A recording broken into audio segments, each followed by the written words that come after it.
1, 2, 3, testing. Can anybody hear me? Okay.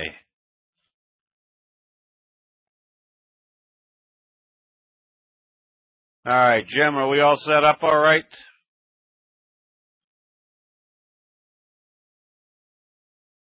All right, welcome everybody. Sorry for the delay.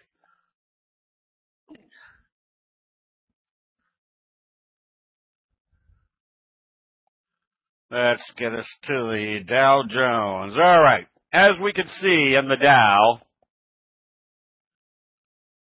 Friday was the first time that it closed convincingly below the T-line ever since back here in late December. So that told us there was probably a little bit of a change of investor sentiment. The only thing that's not confirming is, or that doesn't kind of jive, is that this selling was just a very, very, very slow process. It wasn't like they were bailing out of stuff. There's still lots of stocks moving up, but the overall market's still moving down. Let's see. JC, there should be, can somebody help JC getting his video up?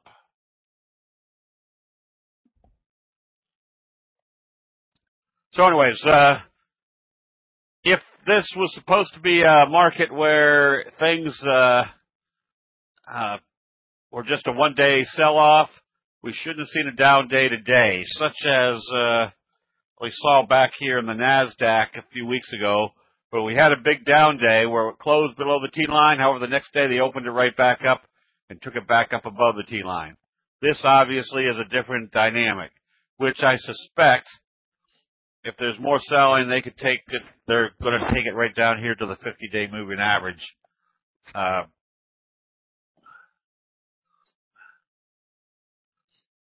Tom, yes, we will be addressing the rounding bottom tonight. We'll go through our normal session, but we will have rounding bottom as the topic. What did I say? Thursday? Oh, no, was the market open Friday? What is today? Thursday, Wednesday. How come I keep thinking today is Monday? Well, that's a fine howdy do. I wrote up the whole. So, anyways, what was today? Today's Thursday. Yesterday, they sold it off hard. Jeesh.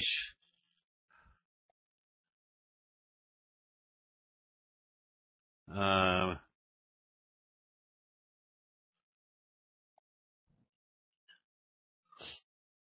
right, so I've messed up the whole week here.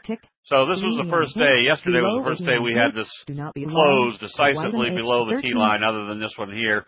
So if we were in an uptrend, we should have seen an open positive and start trading positive. That's not the case. So this is why we've been kind of preaching a little bit to stay predominantly long, but have a few short positions intermixed in the portfolio just for a day like this. I don't think we've seen the exuberance at the top yet. I'm anticipating this is just a profit-taking pullback. If it finds support, they'll start taking it back up.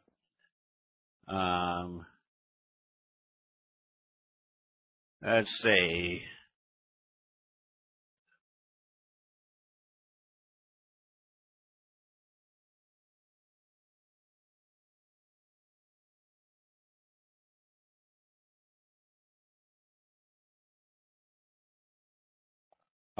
Jess, I don't see what.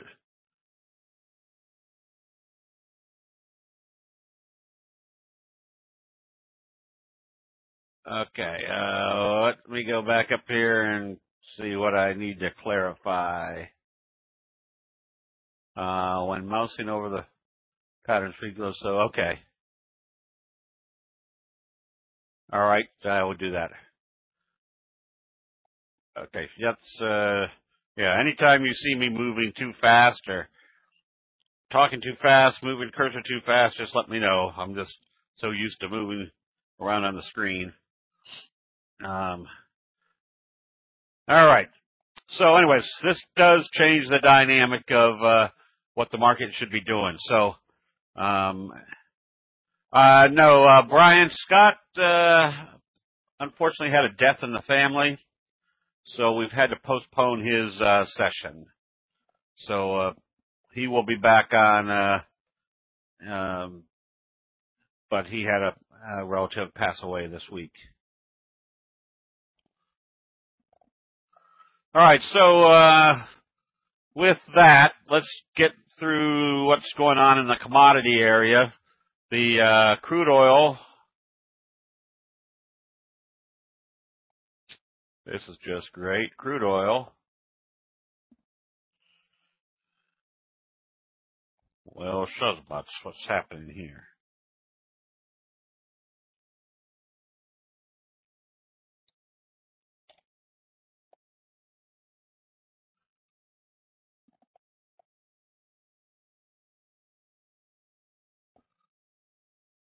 Wow.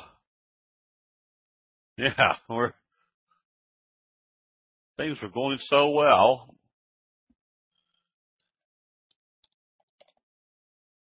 We have just lost the screen. Now this is just a fine howdy do. All right, we get the Dow.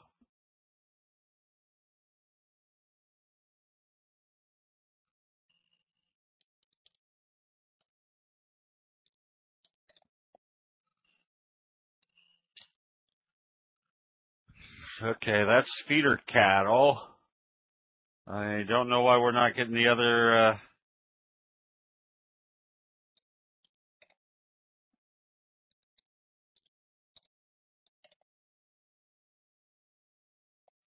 That's live cattle. Crude oil.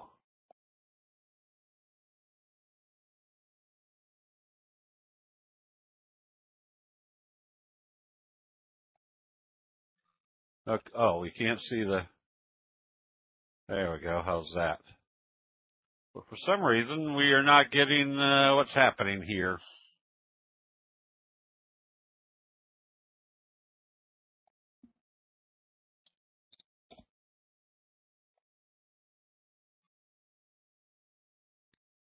Huh.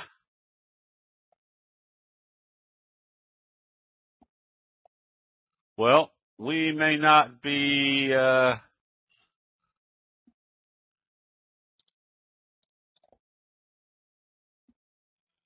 right, something has gone dramatically wrong here.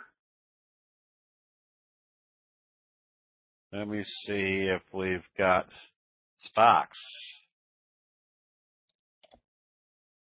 There we go. All right. All right, just this is I just picked this one out because it had a big price move today. This is why candlestick analysis helps, because as this was starting to move, you can see that it was doing a morning star signal. You can see it was coming up through the T line. This one was pointed out or brought to everybody's attention by people on the chat room this morning. And was there any way to conceive that it was going to move up 130% today? Not really. But it did give everybody the opportunity to scan and detect this one. So candlestick analysis isn't necessarily always just trying to find the high or the best trades. It's basically putting you in situations or graphic depictions of signals and patterns that will allow you to be in those big trades or give you a much higher probability to get into the bigger trades. Yeah, let's see. Maybe I have to. Well, okay. I wonder what's happened where I have to put in this. Okay, this is crude oil. And notice we started topping out up here. And now they're starting to slam it. So, and the stochastics aren't yet in the oversold area. So, I want to see if it'll support down here now. Gold. All right, gold. Okay, everything's come back alive here. All right. CNBC, yeah, it was probably light on the volume as just one of those where if you were watching or they picked up on one of the scans for, let's say, a Morningstar type signal, it got you in a fast mover or a big mover. So I'm just showing this illustration because it was forming a Morningstar signal. I think David L. pointed it out early today, and it was already up a good percentage. But if you went to your, and this is how I usually trade these, if I see something moving big, just come back here to the, that one, come back here to the 10-minute chart.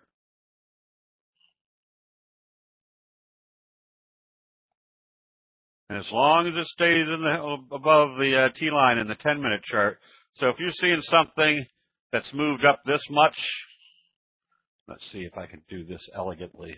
If it's already moved up this much, and you're saying, well, man, is this going to be one to get into? And it seems like it's still moving pretty strong. That's when I come back to the 10-minute chart and say, all right, is there any selling going on? And at this point anywhere buying in here didn't knock you out of the trade until you got up in this area near the end of the day where the profit taking started coming in, that you would have taken profits. But the 10-minute chart would have kept you in all day long. That's essentially how I trade most of the day trades that I do, either in the commodity area and or the stock area. Yeah, it might be that, I don't know what the normal volume is on this, but yeah, if it's usually a thinly traded stock, as long as it's a big volume day, that would mean I'm not going to be in it. I'm going to be out of it as long as there's a big volume during that day. All right, so that was just a kind of an example. There's other good-looking charts.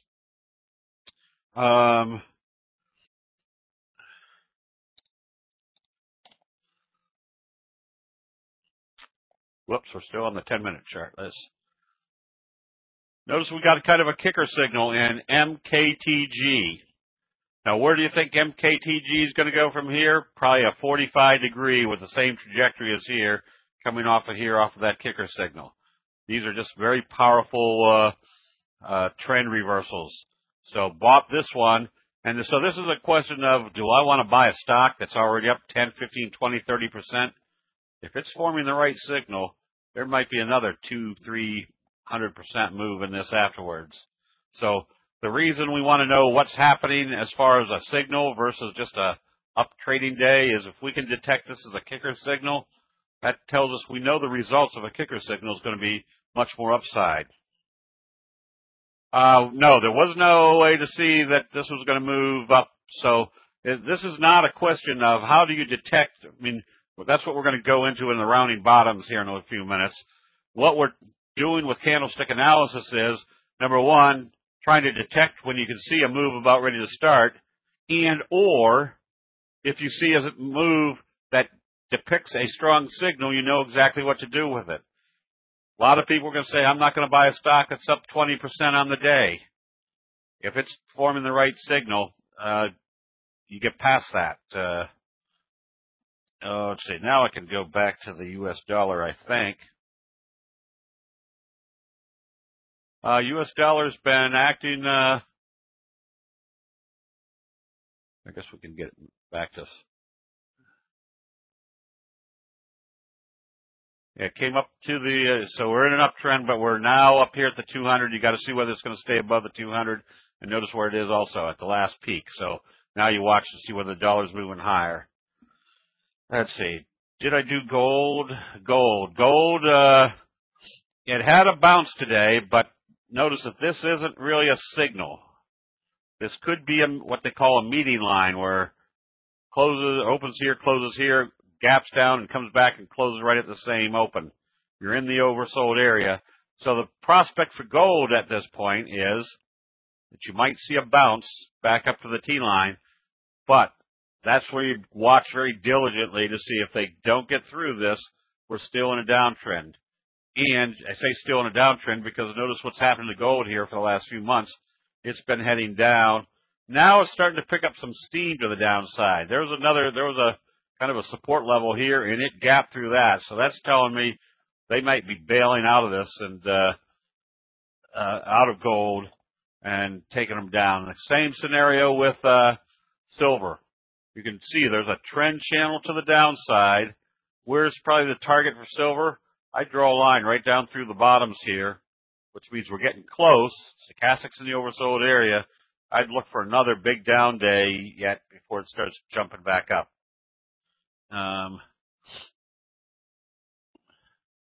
Yeah, but that's why even when you see a signal in a specific indicator, the GLD today, the Gold Trust did a bullish Harami, but before you start jumping in, you better see bullish confirmation, which would also tell us, or we would also want to see bullish confirmation from here. Again, this is in a strong downtrend. It may pop back up short term to the T-line, but I wouldn't start positioning heavily in the gold area. Okay.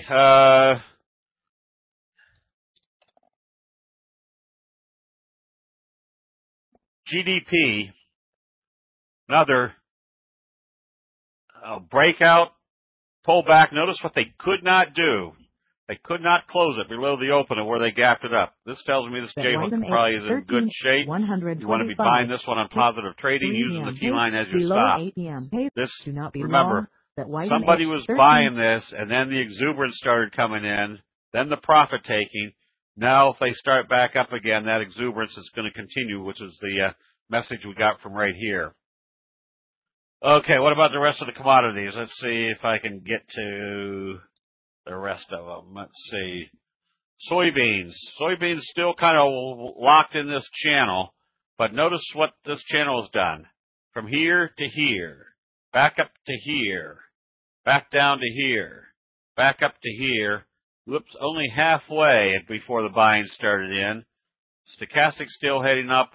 So now we watch to see if they can break it out through this level. If so, that means that now you've got a new dynamic in soybeans. Wheat is still in a steady downtrend. Let me go to the wheat and this is where somebody was asking. There was lots of stocks that were turning over that were in uptrends. I'd rather be shorting something that tells me they're already in a downtrend and they've popped back up and failed and started back down, and we'll try to get to some of those illustrations. That is wheat. Cocoa at the bottom of the trend channel looks like it can start turning back up, but it still has to do something major to break out of this downtrend. And sugar still in a slow downtrend. Nothing there that would make me want to go long. Oh, cotton's been whipping around. Which one do I have now? It started this wave 3 and now it's pulled back. Not necessarily an evening star signal, but probably telling us with the stochastics heading down that at best we might be in a very slow uptrending channel. Here's that rounding bottom. And we might as well start throwing some tidbits in here. Anytime I see a move up to the resistance level, and they start coming back and they trade indecisively at the T-line, this is a very, very high probability trade situation. That if they can't knock it back down away from the T-line, and you can see how indecisive this is becoming, and they're starting to curl it back up, notice where your stochastics are. They've not gotten back to the oversold area. They're coming back up. This is your J-hook rounding bottom that if they break through the 200, that was a resistance before. Now you've got one resistance out of the way. Where's your next resistance? This top right here. If they break through that, now you've got wave 1 and wave 3 of about the same magnitude.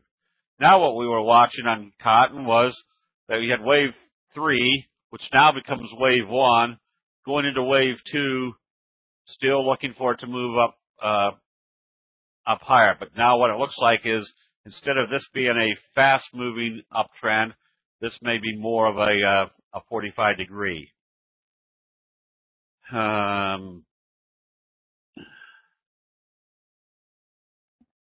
played a rounding bottom in GE today.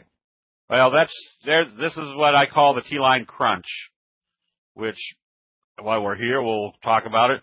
T-line crunch is if you can see there's an evidence of a resistance level. It doesn't necessarily need to be a moving average, just that you can see where this is where somebody was selling hard. Then if you see them pull back and they can't notice that they could not close below the T-line, they kept pushing everything up through this level. And then what happened once they got to that level? Bang, they knocked it out strong. This is a very, very high probability trade. This I would consider a T-line crunch rounding bottom, just because the investor sentiment, as you can see, is not pulling back very hard and is starting to slowly build back up.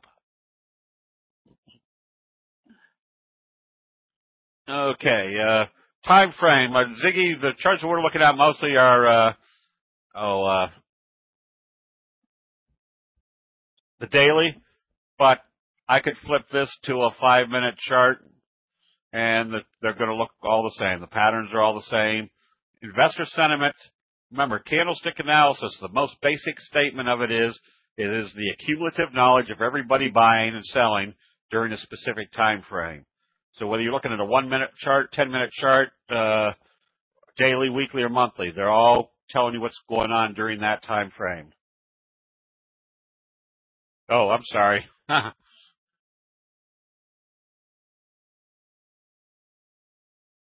Let's see. Dr. Dr. Pepper with Steve.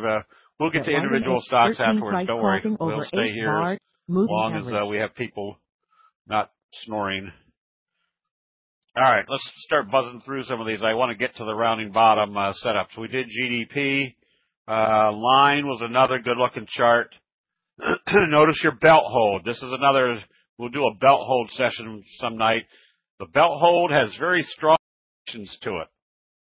It basically tells you that when they've gapped it down, they've got all the sellers just bailing out. But as soon as they get all the sellers out of the way, the bulls are stepping in and taking it right back up again. They can take it up to where it becomes a piercing signal, a bullish engulfing signal, or just back up into the trend. But essentially it tells you they've stopped up all the sellers, which now tells you there's no sellers in the way, and usually starts a very strong uptrend from there. Here's one that, again, when in an uptrend, belt hold, took it up some more. Then you had your next signal, hanging man. There was your stop to get out at that level. What was the other ones? MLNX. You can see what this whole downtrend was. I mean, yeah, what this whole downtrend was. You can see that this was definitely in a downtrend. Where was the biggest, strongest signal in looking at this chart? A huge belt hold. Now, the definition of a belt hold, at what point do you know it's a belt hold and not a horrible fall down? You don't. If it's afterwards that you see that they've gapped it down here. I mean, if you shouldn't be long this stock, obviously. But if they bring it down here and they bring it back up, gapping it way down below the trading range and bring it back up into it, that becomes your signal. And as you can see, that started your uptrend. It's not very powerful just yet, but it's uptrend. The other one,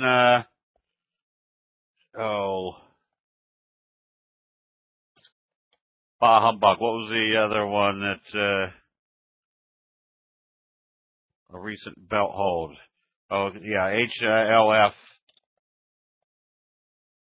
had this belt hold right here, and then started back up. No, I don't hold MLNX. It was an option trade. Yeah, Yeah, line is a belt hold, and CLDX. It gets its name. There's a good belt hold right here that told you this uptrend was still going to move. Notice the trajectory, though. To the point where you got to the belt hold, you were sideways. Once you got to this belt hold, you took all the sellers out of the way, the trajectory becomes very strong. Definition of a belt hold is that gaps way down below any of the trading. I mean, not near the bottom, but gaps away where you can distinctly see that they've gapped it way down, and then they bring it back up into the trading range.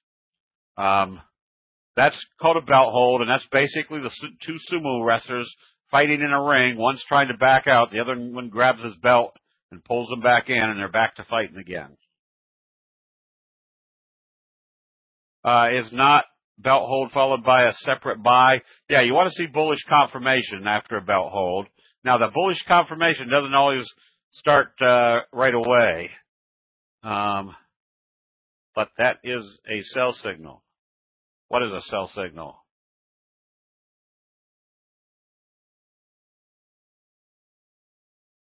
On HLF.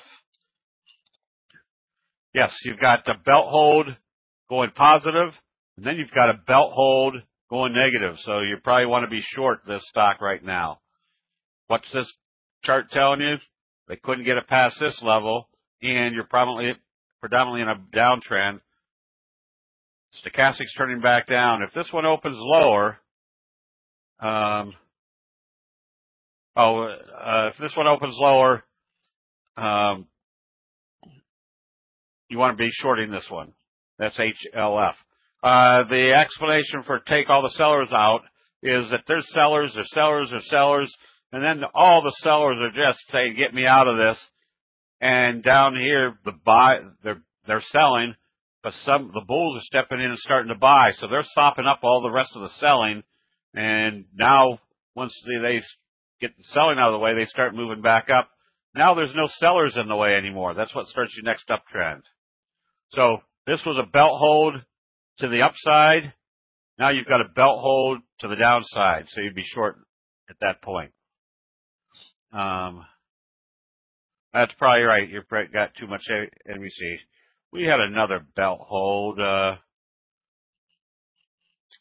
Dang Jiminy Christmas, I'm still in it. I can't remember which one it is. It begins with an M.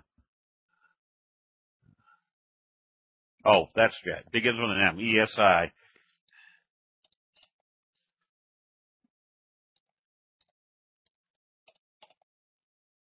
There's the belt hold. Again, when you look at this chart, you can see that you're distinctively in a downtrend with no real strong buy signals. I mean, you had some buying, but no real strong buy signals, except here. It gapped way down below the trading range and came back up. Not only did a belt hold, but did a belt hold bullish engulfing. Also did a left-right combo. Now it did a T-line crunch. This one you just stay in as long as it doesn't close back below the T-line. No, CDMX, that's just a morning star signal. Remember, a belt hold would have gapped way down below the trading range and started back up. A left-right combination is one of your strongest candlestick reversal signals. It's where you have, notice all the indecisive trading, you had a doji. The next day it's followed by a bullish engulfing signal. That doji is your little left jab. Your bullish engulfing signal is your decisive roundhouse right. That's what changes investor sentiment. So anytime you see a doji followed by a bullish engulfing signal, especially when your stochastics down here in the oversold area, that is an extremely high probability trade. Now, notice how the pressure was on in here. The T-line crunch. They couldn't close it back below the T-line. They've pushed it back up through this resistance level, the 50-day moving average. And if they keep moving this higher, remember, a downtrend is with lower lows, lower highs, lower lows, lower highs. Now if they start heading up and have a higher high, you're definitely in an uptrend. How can you show how you would manage a failure with a belt hold? Rail is a good example. Very simple. This to me is not a belt hold. Now, if it had closed up here, that would have been a belt hold. But this was a down move. Just because it opened here, it has to get back up in, I would say, toward the trading range, where this one closed down here is still distinctively below the trading range. Now, over here, you have a belt hold that came back up and closed right into the trading range. That continued your uptrend.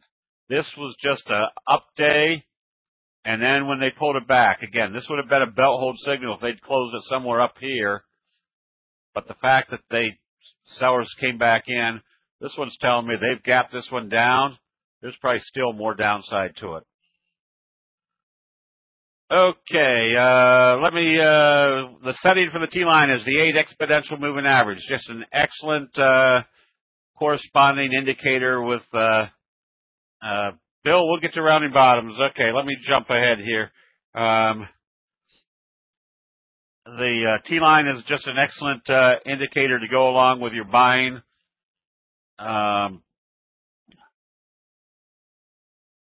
So let me finish up with just a couple more quickies here, and MDAS. Now there's a belt hold today. This one, if it opens positive, essentially notice how it's moved sideways. Buyers and sellers, right now they've taken out all the sellers. The bulls are in control. You should have a good strong move from here. Okay, let me go on to the rounding bottom setups. Oh, that was typed off into Never Never Land.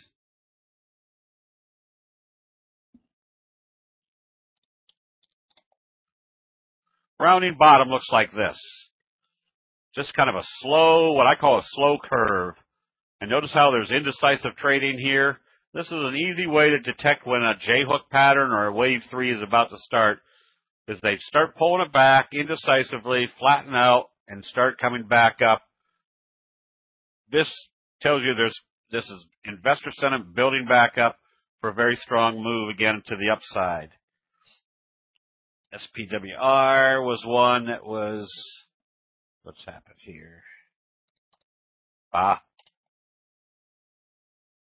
This was one right here, with a slow rounding bottom on SPWR. Started buying right in here because it was telling us a slow curve was producing, and bam. Do we always expect a big move like this? No, we expect a move like this of the same magnitude, but it does give you the opportunity to be in a situation where you got a big move like this. Number of candles, it's no minimum, no maximum.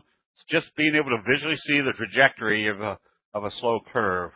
Let me see if I can pull this one up correctly. I forget how long ago we did this trade. Let me go back to here, right here. Made tons of money. And this is where this becomes a very high probability setup. This slow rounding curve coming back up. This is where you start either buying options or buying the stock, looking for that big price move. Again, that big price move should be about the same magnitude. Doesn't necessarily have to be like this. It might be 2 weeks to get up there. But the probabilities of coming out of these slow curves is that you're starting to build up a lot of strength. Yeah, these are daily charts, DL. Where would you place your stop loss? If I'm buying over here, where would the trajectory of this rounding bottom start being negated? Probably back, if they could close it back here below the T-line again after starting to move up. That tells you that rounding curve is now gone. Okay, let's see. Anywhere in here, what candle to buy on? If I could see this starting to set up, I'm buying either here, here. Notice what we had here. We had the doji. what did we expect on a positive open the next day? Kind of a doji sandwich where this day would be equivalent to this trading day. And if we had a doji sandwich, what did that tell us? That told us we were breaking out of this slow curve area. Okay, so whenever we start seeing situations where there's got this slow curve, oh boy, we're way back here. Here's J.C. Penney. Has a slow curve. We're not anywhere near the oversold area, but we've got the slow curve, and now you're starting to break out the other side. Notice what's happening in a slow curve. The reason that we like the slow curves or the rounding bottoms is that they are doing something on their own. What type of trading days have we had in the last 2 days? Well, obviously, they were selling like crazy, but these slow curves in J-hook pattern curves or fry pan bottoms are investor sentiment building up. They knew that the market was selling off hard when people were buying this. They've got their own built-in bullish sentiment creating these rounding bottoms. Again, this one I would suspect has now got a kind of a slingshot reaction coming out of it. All right, let's take a look at some more here. IMAX, that slow curve, I'd be buying right here. Now, the question comes up, well, you're already in the overbought area. True. But when you're dealing with the signals, you're looking for the signals when they're in the oversold area. If you're dealing with a pattern, you're dealing with a pattern when they're most likely up here in the overbought area. Where do most people buy? They buy exuberantly at the top, and that's exactly what happens when you get in the overbought situation coming out of a pattern. That tells you you're probably going to have a breakout that causes a very strong price move. Yes, the J-hook does work in reverse, and I've got a few of those that we'll be looking at. Alan, hold your, unless this is a TJ Maxx is a slow curve. That's a slow curve to the opposite side, to the downside. So let me bring this one back up when we get to the shorts that we're looking at. Depends on Peter. That's a whole different conversation. Depends on what I anticipate the market is going to do. If I think we're toppy in the market, but I see a potential of a breakout. Here is a nice slow curve in JEC. I bought the options here. They were mostly, I think they were 50, 51s, 52s. I'm buying pretty close to the money calls because I figured if this was going to start moving strong, I wanted to be riding along with it. Now, there are times where the market's getting toppy and you can see that a price move could be fairly substantial, but the market might fizzle. Then I'll buy way out of the money calls. So if things do keep moving in the right direction, I'm going to make a big percentage gain on those calls. If the market fizzles, I don't have a whole lot of money in it. Get right back out. Okay. That's an idea. Let me start running through some of these, and hold your questions. I'll get to all of them before the night is through. We might here's that kind of that slow curve. This is on NSPS today. If you start seeing the T lines slowly curving things up, watch for that pop to the upside. JEC, yes, could be an island reversal up here, but it's still a slow curve, J-hook type pattern. I'm going to give it one more day. Now, I usually close things when they close below the T line, but because of the slow curve pullback, we're right close enough, or I'd say close enough to the T line to say if it opens weaker tomorrow, you close out the position. If it opens stronger, you stay with it. Let's see, Q-Core.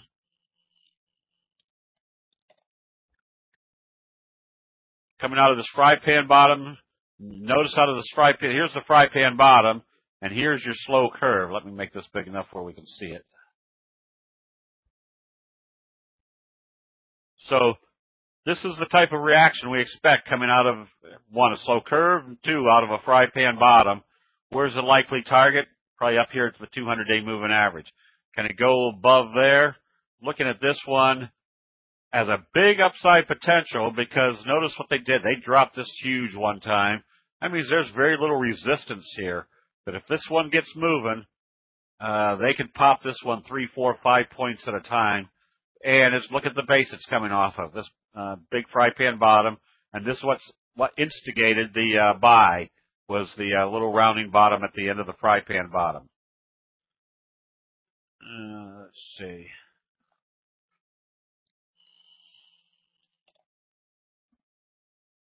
Let's see. I'll take a look at HPQ because I know it did.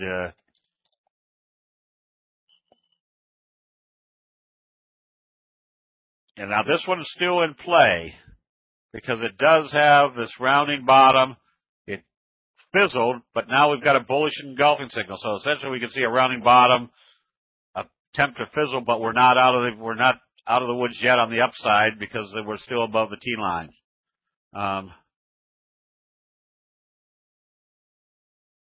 Let's see. Probability of rounding bottom to work. Does it agnostic to overall market direction?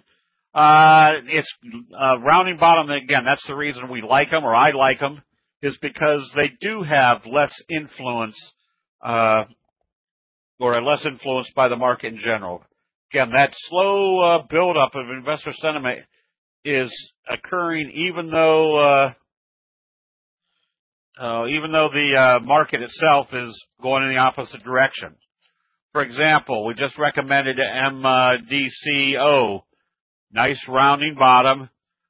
Doji made this very simple. If it opened positive the next day, you could be buying it because what's our rule of a doji? It's going to move in the direction how they opened it after a doji. In this case, they took it up strong. Here's the last 2 days of trading in this one against what the market was going.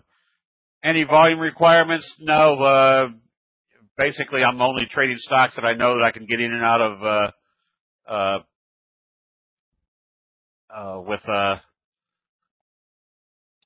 at any time. So volume doesn't really matter. MRV a little bit slower, but it's starting to show kind of what I would say a little a scoop type pattern after this flat trading. Let me get to a couple more here. CPHD. This is nice little rounding bottom scoop pattern. This one I wouldn't be afraid to be buying on positive open because look at all the evidence of this one being a good trade. One, we've had a bullish engulfing signal, a doji right on the T line, bullish confirmation that the T line's not acting as resistance, a scoop type pattern, stochastics curling up, and we're at the bottom of a trend channel with the possibility of the upside being up here. This could have a very strong price move. Again, the slingshot effect out of a scoop pattern, it was very strong. And let's see. We recommended RJET just a couple of days ago because of this rounding bottom. And notice what it's doing coming out of this this J-hook type pattern after this little round bottom syndrome is this is what it's done in the last couple of days when the market's selling off. This one you stay long until you see a sell signal and a close below the T line. ALK, another little rounding bottom. The result of it is a good slingshot effect to the upside, and notice it hasn't sold off. Well, I had a bad day yesterday, but it came right back today. So the trend is much more influential than the market. Cheryl, yes. I used to trade the E-minis all the time off a 1 minute, 3 minute, 10 minute chart combination. Remember, they are the accumulative knowledge of everybody buying and selling during a specific time frame. So they work just as well on a 1 minute chart as they do a daily chart or a monthly chart. CPY, this one was going back to the kind of that little T-line crunch. Notice how they couldn't close it below the T line, and they kept pushing it up, popped it through. When they did that, we knew we had a strong price move.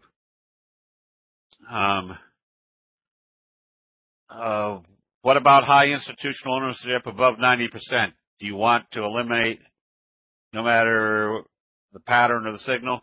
No, it doesn't matter. All the other fundamental aspects of a price move doesn't mean a hill of beans. All we're doing is looking at the chart, showing us what's going on in actual investor sentiment, buying and selling. You can have a chart where the company has zero short positioning, or you can have a company where 40% of their stock is short. It doesn't matter. All we're doing is buying the movement of the stock based upon chart patterns and signals that have worked for the last 400 years. And it's not because they're anything magical. It's because human nature works the same way time after time. All we're doing is taking advantage of what other people are doing in specific areas of a trend. Sam, no. I won't be buying until I see a buy signal in the market. So just because a market moves in a direction doesn't necessarily mean it's time to buy or sell. When I'm using candlestick signals, I'm buying when I see a candlestick buy signal, and I sell when I see a candlestick sell signal. VZ, whoops, that went off into Never Never Land. S.VZ. Another little rounding bottom right now setting up. What do we have if this starts breaking out? Wave 1, wave 2, wave 3. If wave 3 gets moving, what's already done? It's broken this resistance level. Good possibility you're going to get a quick pop back up to test the upper trend or the upper price move. Let's see what else. CLDX. Did we do CLDX? CLDX. Oh, had the belt hold and this rounding bottom. That's worked well. Nuva. Right now in a rounding bottom, getting a little bit of a stall right here, but this one doesn't, you don't leave this picture or leave this trade. Here's a resistance level. Makes this very simple. You put a buy stop at 1804. Stochastic still coming up. We're coming out of a nice big trend, pull back, and now they're starting back up. Obviously the first resistance is here, but the second is up here to fill this gap. So if this is wave 1, wave 3 should be approximately here, which means you're probably getting very close to heading up to fill that gap. We did the same thing on TESO, rounding bottom. Now it's broken down. This is another one where it has to open positive and trade positive tomorrow to stay in it, because you're still coming out of this next wave. This obviously is part market influence. But if they pop this back up above the T line, you definitely want to be buying it.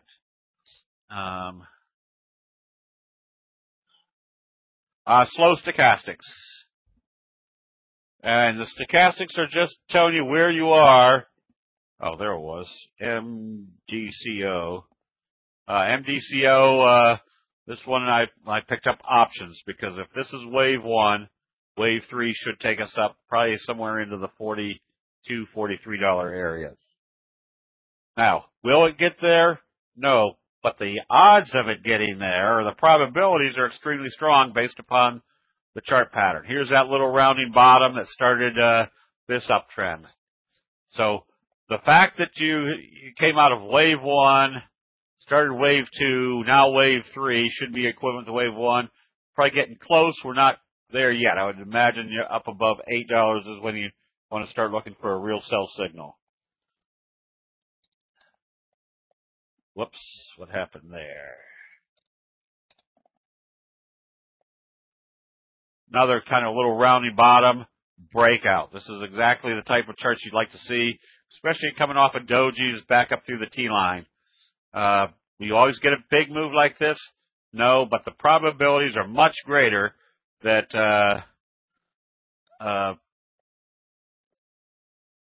that you're going to be in the right direction at the right time. Many rounding bottoms are greater than 2 weeks. Is there a minimum? No, no minimum. Just as long as you can see the trajectory, the pullback trajectory is indecisive, usually with indecisive candles, and then you're starting to come out the other side. It could be as little as 5 days, or it could be as long as 3 months. Do you put any limit sell orders to catch these spikes? Yes. If I see a situation where, let's see.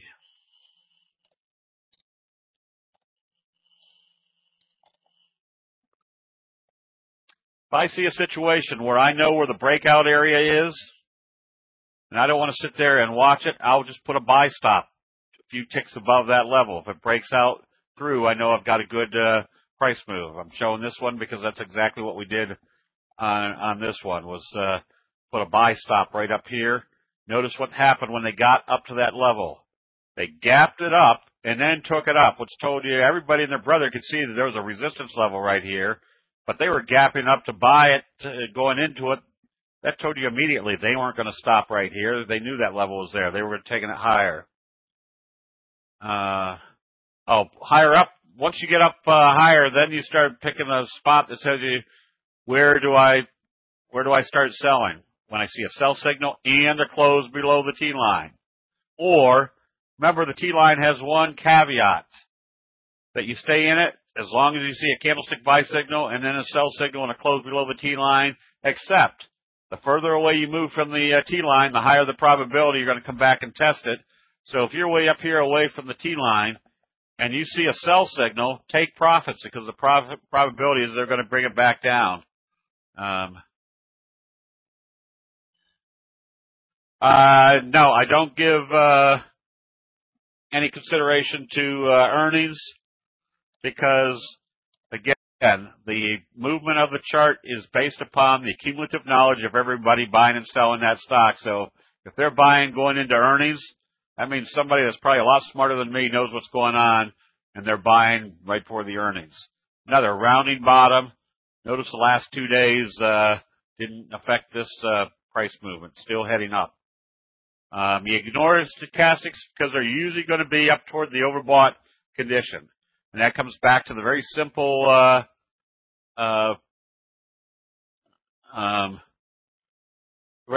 concept of where do most people buy? They buy when exuberantly at the top. Here's another T-line crunch. Big, huge, bullish engulfing signal. Then notice what they couldn't do after that. They couldn't really close this below the T-line until they pushed it right through the resistance level. Tells you there's going to be more upside. Volume doesn't make any difference to me. You never said you do use buy stops or buy stops with limits. I use buy stops, not with limits. If it moves up through a level that I think I should be buying, I'm not going to put a limit on what price. I want to be buying immediately. Do I care that I might be paying 15, 20, 30 cents more because it moved fast? No, because if it moved through the level that I thought it should be breaking out, I don't care that I might be paying an extra 30 cents if it's going to go up another $4 after that. Volume, I don't have them on these charts because they don't really mean anything. Volume has absolutely nothing to do with price. If nobody is willing to sell a stock and you're willing to buy it, that price is going to move up. So a lot of people say, oh, I want to see volume move up as the price moves up. Volume and price have absolutely nothing to do with each other. All right, so here's the other side of the coin. Is if you see a rounding bottom, what should it be doing when it gets to the breakout area? It should be breaking out. We recommended BLOX today on a positive open. But notice it opened lower, so you don't pay any attention to it. Now, you don't give up on this stock because it didn't close below the T line. We still may be in this fry pan bottom, rounding bottom trajectory. If it comes back up here into the $20 area, I'll buy as it breaks out through 20, because if it does, that tells me I'm in my next wave, and the first wave was this magnitude. That tells me I could have another 4 points to the upside. Oh, we need ESI. Okay, now, rounding bottoms and rounding tops, are pretty much the same. Let me see if I have these in order. This is your best short situation, is when you start seeing this rounding top, especially failing at the T-line, and they start taking it down, this is where they start slamming it down. Now, let me see. What one did we have up near the tops? Somebody was asking the question today, do you short if you see the sell signal at the top? Not necessarily, because essentially what you're seeing, and I'll try to think of which ones that we were talking about today. Just because you see a sell signal at the top of an uptrend doesn't necessarily mean that's the end of the uptrend. You're more likely to see that if you start seeing more selling in a downtrend, that there's going to continue that downtrend. I'd rather be shorting something that's on its way down than taking a guess that I'm going to be shorting something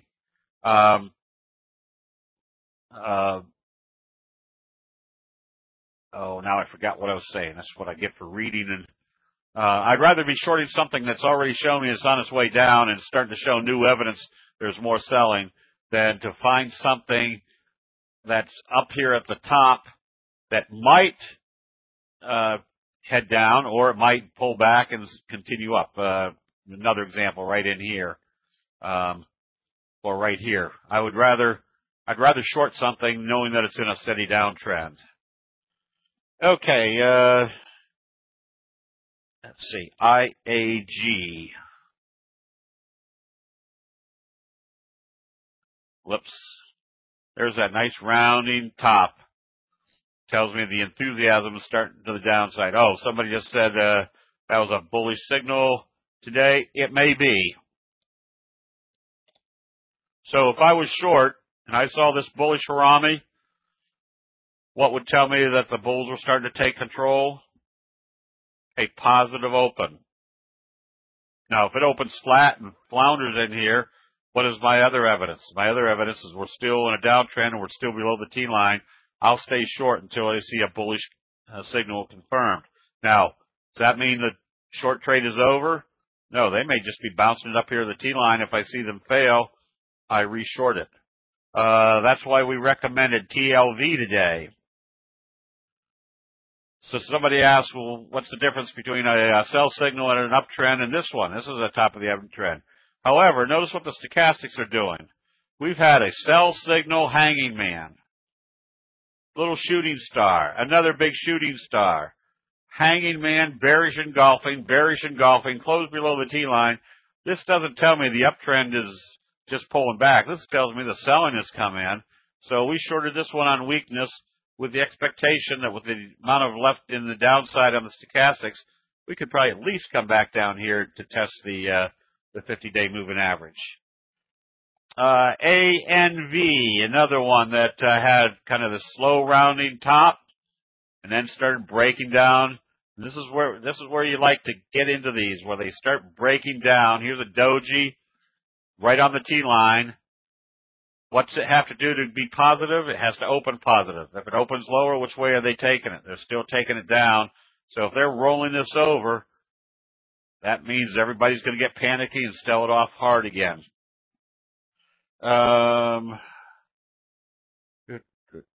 What is that one? Let's see, PPP, is that what I wrote? Yes, another rounding bottom. Evidence that this is selling off. Now, we did a bullish engulfing signal here today, but we're not above the T-line. So this one, I'll wait. If I was short, I'd wait to see what they did with it tomorrow. And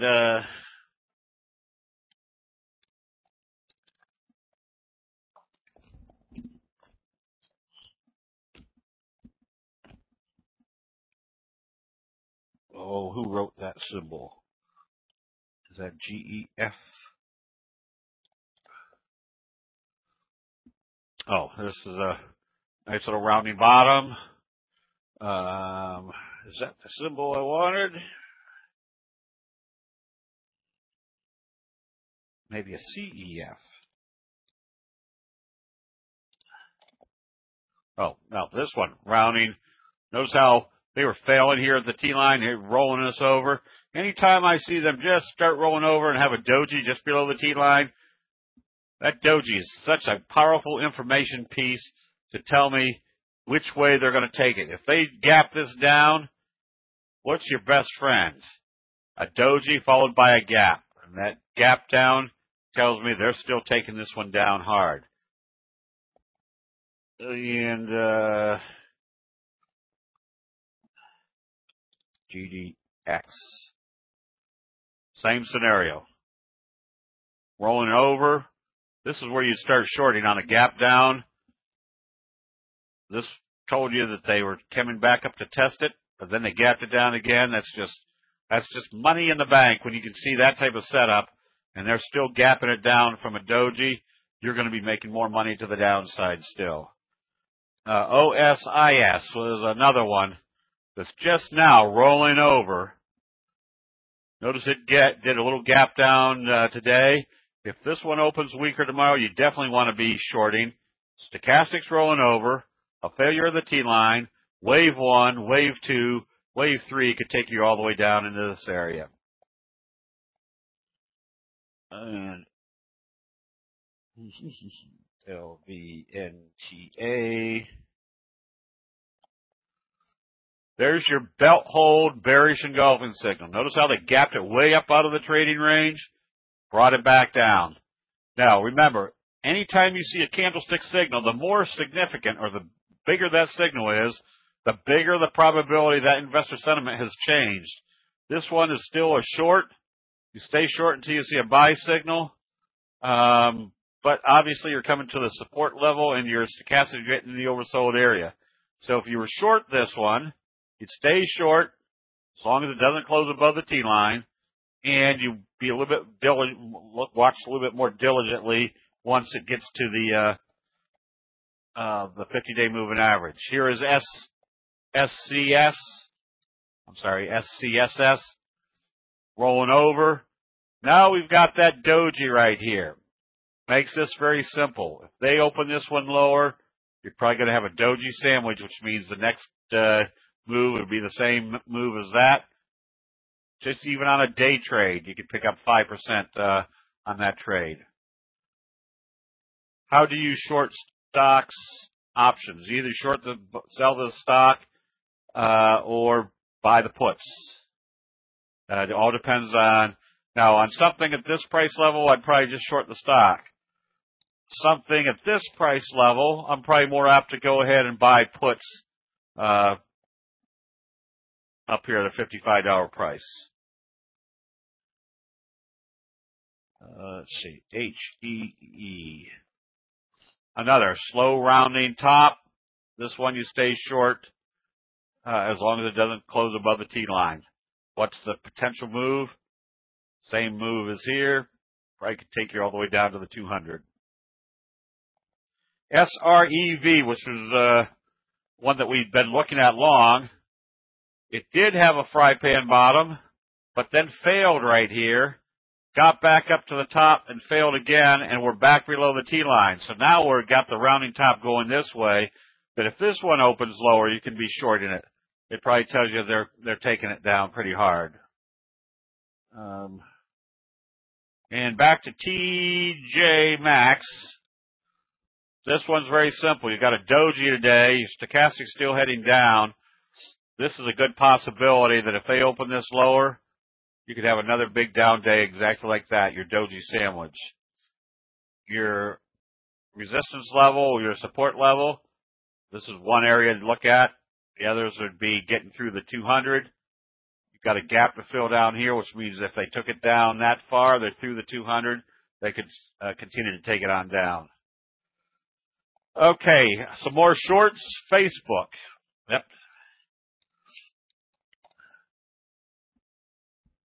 Bearish J-hook pattern. Wave 1, wave 2. Notice you have a bearish harami right here at the 50. A gap down, close below the T-line. If they open this lower, what's happening? They're not supporting at this level anymore. If this is wave 1, this is wave 3, you're down here somewhere. And let's see, we did TVL. TVL had a nice trade today. Made about 10% on that trade, just because we were selling and we saw more weakness. Where do people start panic selling? When things start to get really oversold. That's where, again, that's investor sentiment depicted on a candlestick chart. Well, who wrote that one?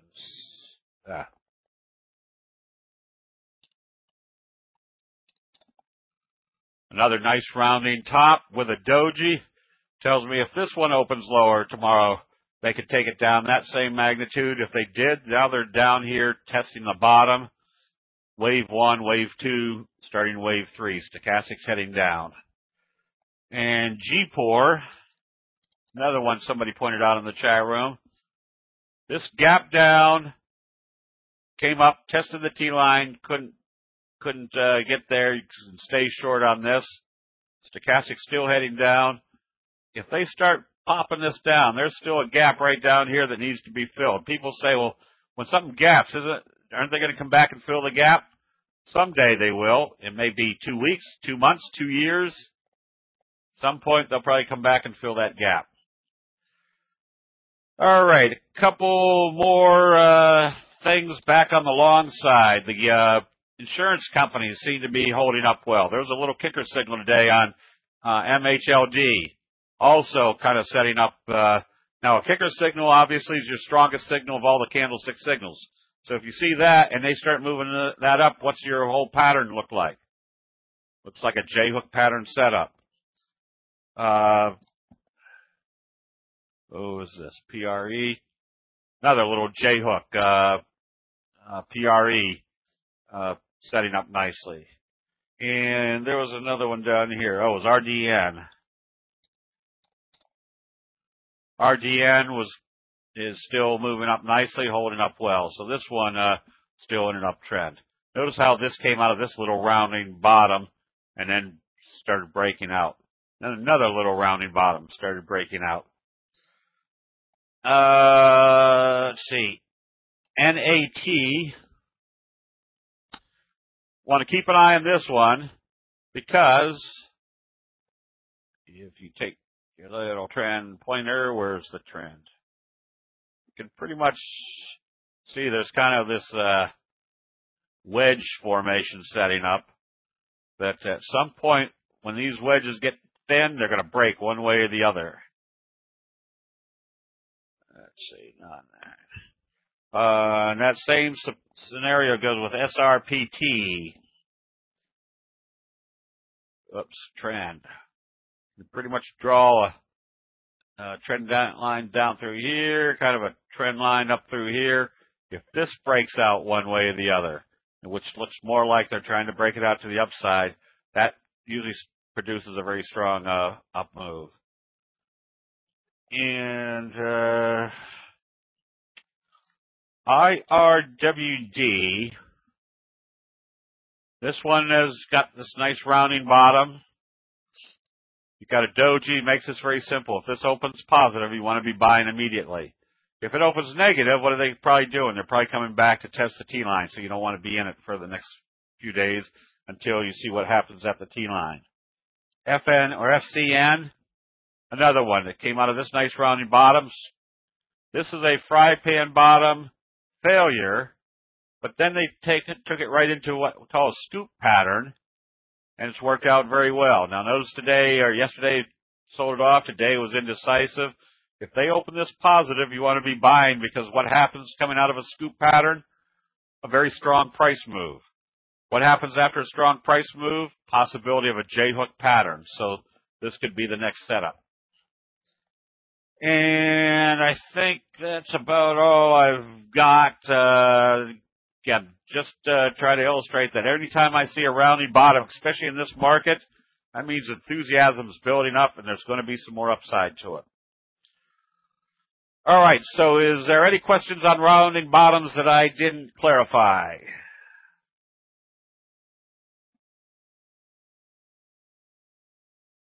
And then engulfing signal, yes, can be bullish or bearish. You've got a bullish engulfing signal and you've got a bearish engulfing signal. That's your bullish engulfing signal right here. That's your bearish engulfing signal right here. You want your bullish engulfing signals to be closer to the oversold area, and you want your bearish signals obviously to be in the overbought condition. Yeah, Jim, if you email Abraham at Candlestick Forum in the morning, he'll send you, I guess I'll do something about getting the links to everybody. Do you need a candlestick buy signal to buy a fry pan? No. The signal is the fry pan is the signal. Oh boy, I had a couple. Let's see. There was a nice.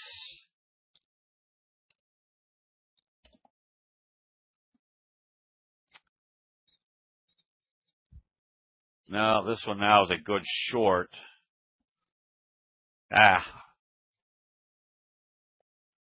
I wrote it down. What the heck did I do with it? There was another nice fry pan bottom somewhere today. Now, to get over the fear of buying a stock that's already moved big, this one is showing a kicker signal, I think, on TCNet. It's showing as a doji. But anytime you see a gap up doji and opens positive the next day, it tells you they're still taking it up. And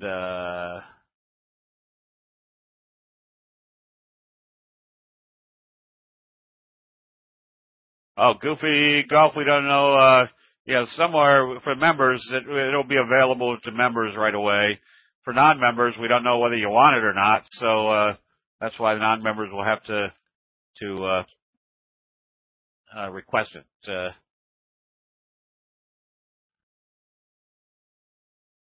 Is there a scan for Thinkorswim for these and others? E-Mini Mom, Thinkorswim, I was under contract with him at one time when, what's his name? Still owned the company, but he sold it to Ameritrade, and then once Ameritrade got involved, all their attorneys said you had to do this or that, so we never got around to it. Now we're setting up the scans for these big signals or patterns on Metastock, and I got to see if Ninja Trader is still moving forward with them. Arjet, which part is the rounding bottom? What is a kicker signal? Kicker signal is the strongest of all the signals. As you can see, you're in a downtrend and they open it here and close it here. The next day they open it at or above the previous day's open and go the opposite direction. Basically, it tells you something has happened so strong here that investor sentiment has been kicked in the opposite direction. And it won't stop there. It usually will move for quite a while. I hold on to the individual signals until Tom Savzanoff. Thank you, Steve. Yeah, Tom Savzanoff and I were working on getting signals for him, but then for some reason Thinkorswim didn't want them after that. So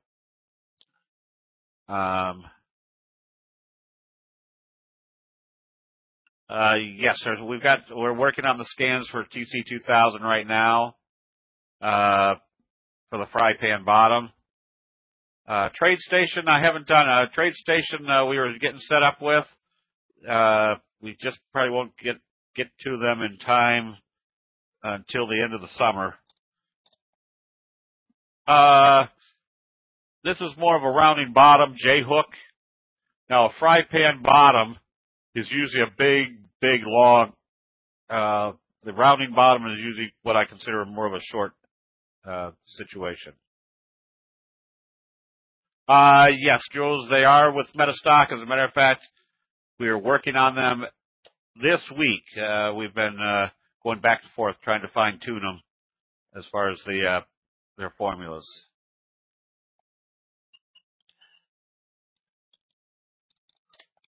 All right, Apple still in a downtrend. As you can see, there's nothing to change the uptrend. You're below the T line, and this one will be a very simple short. If they open this lower tomorrow, you want to be short in it because you're going to have a doji sandwich set up. I don't know who you talked to there. Yeah, we're still working with the what do they call programmers. Can you actually define fry pan bottom J hook mathematically, or are they just visual? They're pretty much visual. That's why it's so difficult to try to figure out how to do it mathematically. We're working with moving averages or trend bands to try to resolve that problem. A doji sandwich is usually a big day, in this case a down day, then a doji. Then we have a very simple rule for a doji. It's going to move in the direction of how they open it after a doji, which means if they open this lower, the likelihood of this down day is going to be about the same equivalent to this day right here. So it's a doji sandwich with the doji in the middle. Does a reverse kicker signal work equally well for shorting? Yes. Whether you got the bullish signals and the bearish signals, they both work in the same directions. Pattern perception humans still have the edge over computers. Yes, so that's why we're trying to do formulas, but it's not difficult to identify where your fry pan bottoms are setting up. And it will usually come about based on a scan. It might be a scan where you have the biggest percent price move today, which might be coming out of that fry pan bottom. So if you look at that chart and you see there's a big price move, but it's in the overbought area, but your eyes visually tell you it's coming out of a fry pan bottom, that's your confirmation. That's we're trying to train people how to identify these patterns. You have a preferred time to trade? My trading is usually in the first 45 minutes of the day or the last 20 minutes of the day. The rest of the day I'm supposed to be playing golf and goofing around, but usually I'm sitting here trading commodities. Fib numbers, I don't use them, but I use them in the sense that the candlestick signals and patterns are my top priority. Now, if there's a reversal out in no man's land for some reason after an uptrend, then I'll throw and see what's making it reverse here. Is it Fibonacci numbers? Is it a trend line? Is it something that somebody else is watching? So I don't use them to make my decision, but I use them to confirm why the reversal is occurring at that level. This was somewhat of a kicker signal. This is still a good short. There's kind of a hanging man bullish pattern. Then they gap it down and go the opposite direction, and they're through the T line. Stochastic's heading down. This tells me there's still more downside. Now, how far is the downside? This is the type of chart that I'd say, all right, we've had a strong uptrend. What's our pullback? This is where I'd probably throw on a Fibonacci number and say, all right, we're at the 50. Is it going to support there? If it doesn't, these are the other possibilities of support. And if it takes it a few days to get down here, maybe the 200 and the 62% retracement level will be the same. I'm not using that as my targets.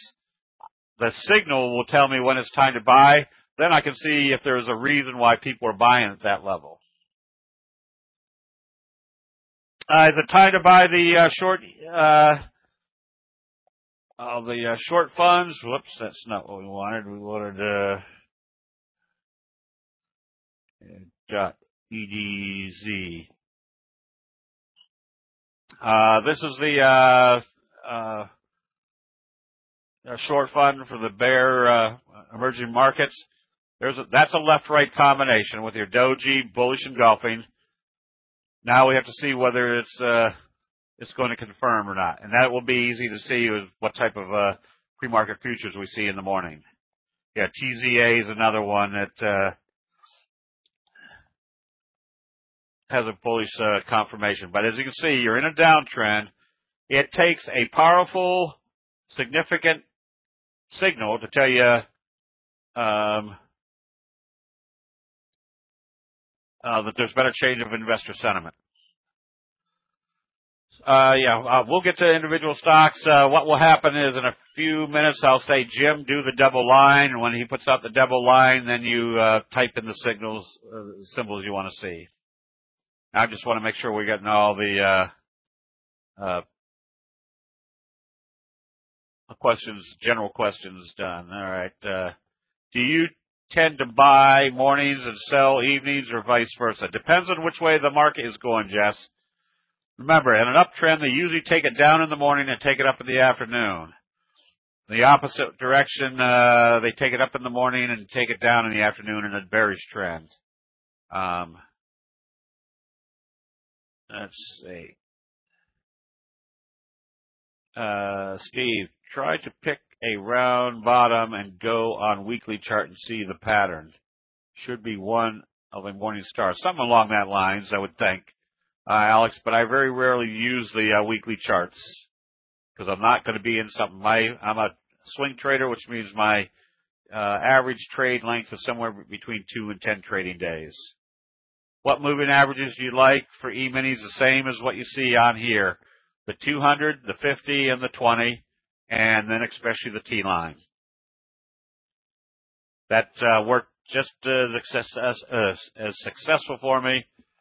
I am going to pull up TCZ right away because that one was setting. Well, that had a nice J-hook setup and failed. So, VZ was another one. Let's see, S.VZ. This one has a rounding bottom. This one you can be buying on positive trading tomorrow. Okay, all right. With that, Jim, let's go ahead and do the double line.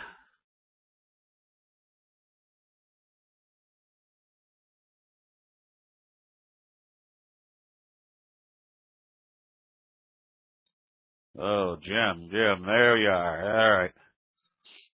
All right, and then 15 seconds, do another double line. Price above 18 yen. And I'll start way up here.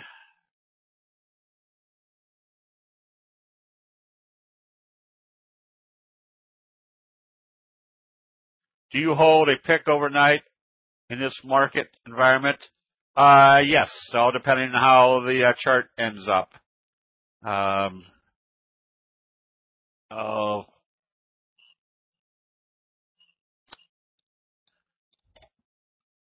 Short TVL. There's nothing here to tell us that there's any reason not to be short this stock, so I stay short. Okay.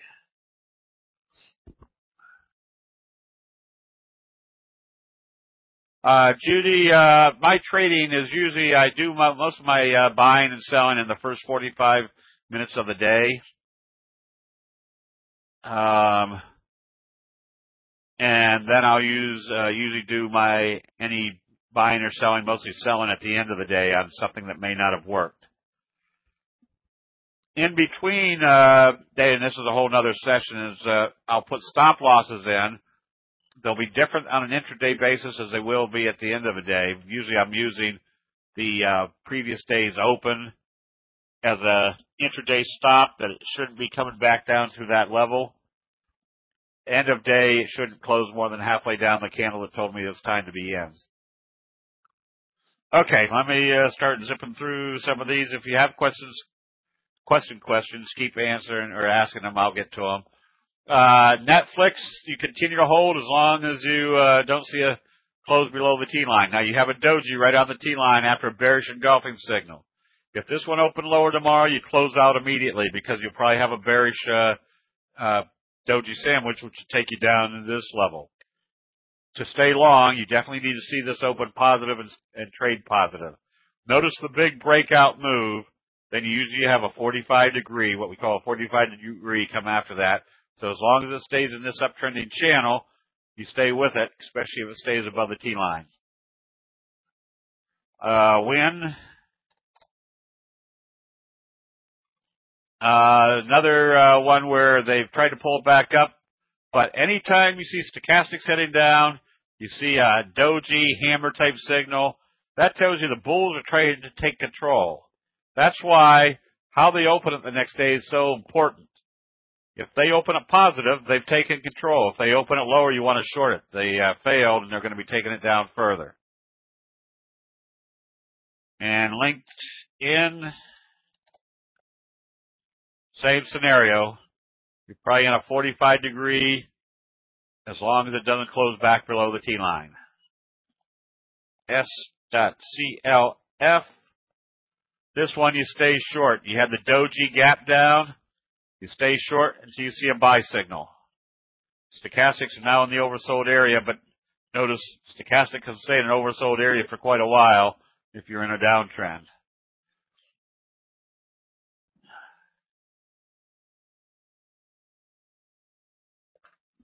And let's see what else we got here.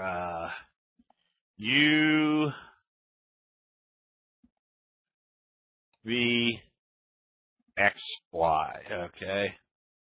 Bah humbug. Did all that and still didn't. UVXY. Ah.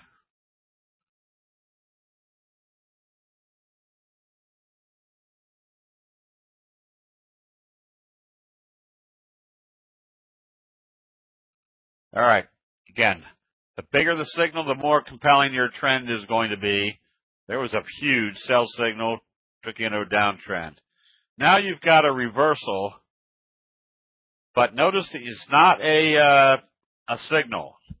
This is not a candlestick reversal signal. It's not a bullish engulfing signal because it opened above the previous day's close.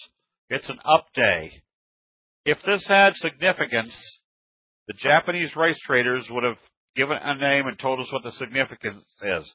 All this is right now is telling me you got maybe a bounce in a downtrend, but I wouldn't put full weight down on going long on this one just yet. Okay, Jim, did you do the second line? All right. Now I got to figure out where we are.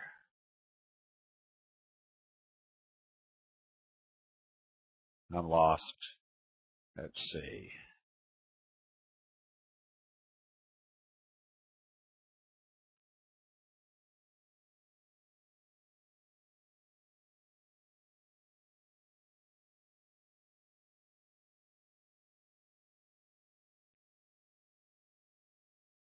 Finally found the, okay.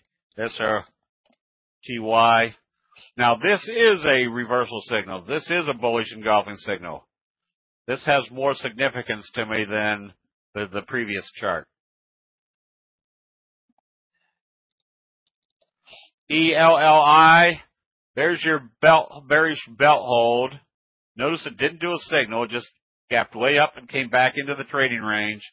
I would be shorting this on weakness tomorrow.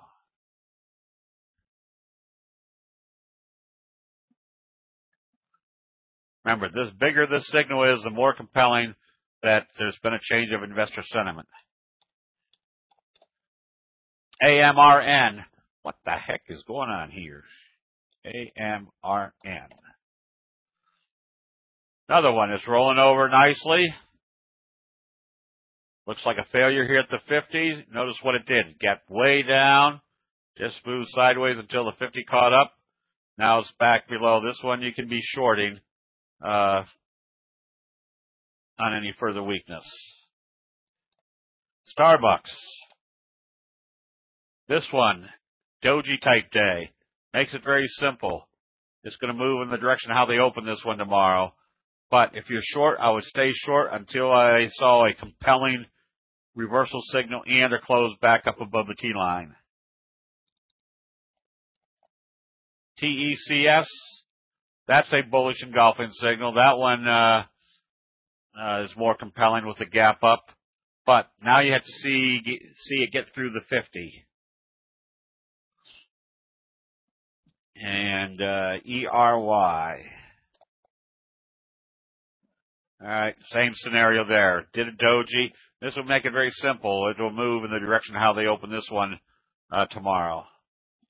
DIOF made good money on the pop the other day, but now it's given all of it back. Except today it did a hammer signal. If they open this positive, they can start taking it right back up. The profit taking would be over. But you can kind of see this slow rounding curve here, big fry pan bottom. And here's what I call the dimple, this kind of a big action right here in the middle. So usually the dimple is about halfway between the beginning and the end, and that's when things will start popping out the other side. The limited stays short. Failure at the 50. Bearish engulfing after a shooting star. You didn't support here. Stay short until you see a buy signal. Gas. That's a nice little J-hook pattern. That one, that's a good looking chart. And we did SRPT. Let's see, we can do SKH. Good little, looks like a little scoop gap up. This one probably has more upside, especially if they can get it through the 200. Notice you have kind of a little mini scoop, then you have another kind of a scoop pattern. So this one could be doing a slingshot effect coming out of this trading range. BP. Still in a downtrend. Now, might be supporting on the 200. If you short this one, you probably buy on a positive or cover your position on a positive open tomorrow. If it opens lower, obviously, you stay short. VXW.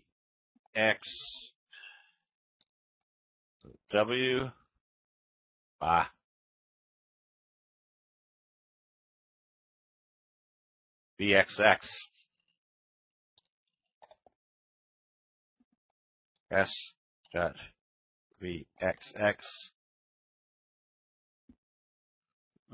Still in a downtrend. The VIX, oh no, I'm sorry, did turn the corner today. But again, not a compelling chart in the sense that it's not doing a reversal signal. Goldman.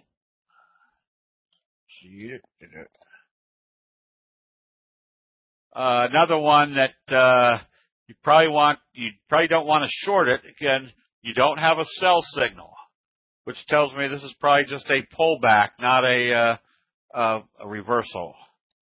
U.S. Steel. Failure at the 50.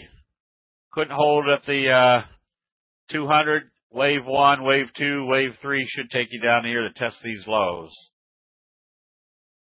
And Google, you stay with as long as it stays above the T-line. Notice what happened here. When it pulled back and gapped up, you had a 45 degree, which was basically the same trajectory as what the previous trend was. This one you continue to hold until you see a sell signal and a close below the T-line. Another breakdown after a rounding bottom. If this one opens lower tomorrow, you can short it aggressively. That tells you you're probably in wave 1, wave 2, wave 3, taking you down another 4, 5, 6 points. And JCPenney we did, which is the nice rounding bottom. This one you can be buying on positive trading. Then you wouldn't want to see it close back below the halfway point of this candle for two reasons. Because this is the candle that told you the bulls are starting to break out into new territory. So if they closed it more than halfway down, the bears are back in control, number one, and you're back into the trading range, which is what they told you today was they were getting out of, that they were breaking out of the trading range. Visa, little bullish engulfing. This is a good place to be buying. The further away they move from a moving average, the more likely they're going to bring it back to it. Then we can see immediately what type of action they're going to get at that level. You got a bullish engulfing signal. I would be buying this one on positive trading because it would be bouncing off the 50, number one, and it would be breaking this downtrending channel.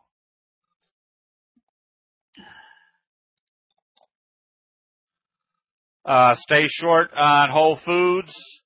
Your hanging man at the top, gap down. Even though you're in the oversold area, you're still heading down. This was a powerful. Remember, those gaps tell you a lot of information. And we'll do another session soon on the gaps because those are what you make tons of money with. CVLT, another one to go short if it opens weaker tomorrow. Schlumberger. Same scenario. Go short if this one opens weaker tomorrow, which all of this is going to be based upon what the pre-market futures are showing us in the morning. Monster drink, that was caught in this kind of downward trend channel, and you're failing here at the 50. If this opens lower, you could be shorting it with the anticipation that your downtrend now would bring you down into the probably about the $42 area. Crocs did a bullish engulfing signal today. Well, it was a bigger one. If this opens positive tomorrow, you can buy it. But as you can see, you need to get through this downtrending channel pretty quick. But again, the same scenario. They took it up away from the 50, brought it back down. Now if they take it up, they should get through the 200, which would give you lots of running room. DX, S.BX.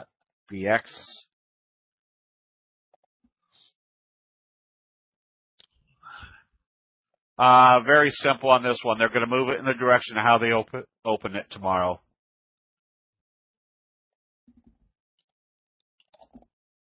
CTAS. Bearish engulfing away from the T-line.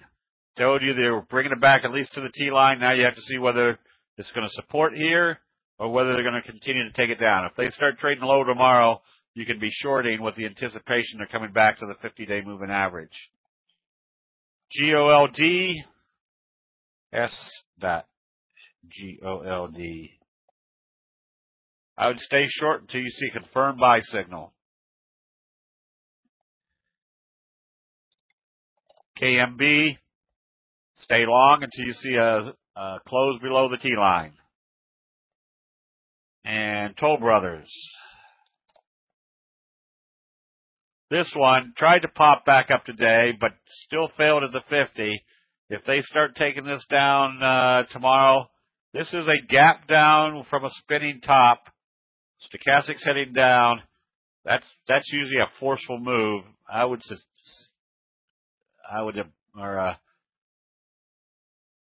think they were probably heading for the 200-day moving average. LYB. This one you can be shorting, especially on weakness tomorrow. The failure to get up above the T-line, kind of a rounding top. This one they could bring all the way back down toward the 200.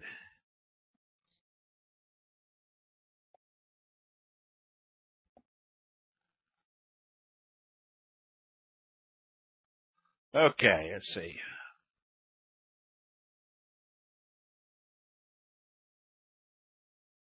WPRT.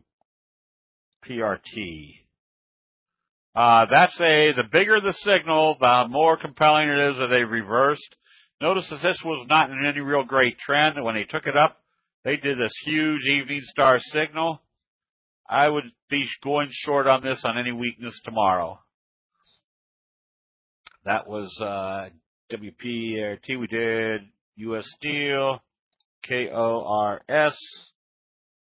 Another one where you could be going short. Obviously, there was that little rounding bottom that took for a quick pop. Now I'd be targeting back toward the 50-day moving average. EXPE. Another one trying to support on the 50. Very simple. This one has to confirm with a close above the T-line. If it doesn't, you still got the prospect that you're in this upward trend channel. But if it started trading back below the 50 tomorrow, then you definitely want to be going short on it. What was that? EXPD, MasterCard. Whoops, S.MasterCard. You've got a bullish Harami. You're not quite, they did touch the 50 today. If to get in this or go long on this, you definitely want to see it close up above this downtrending channel. So we did that. Folks, we did Google, Eli Lilly. This one is trying to do that little rounding bottom. I wouldn't be in it because it's flat. I this is where I'd put a buy stop up here at whatever this is, 55, just above this level. If it broke out through that level, you want to be in it. And Foot Locker.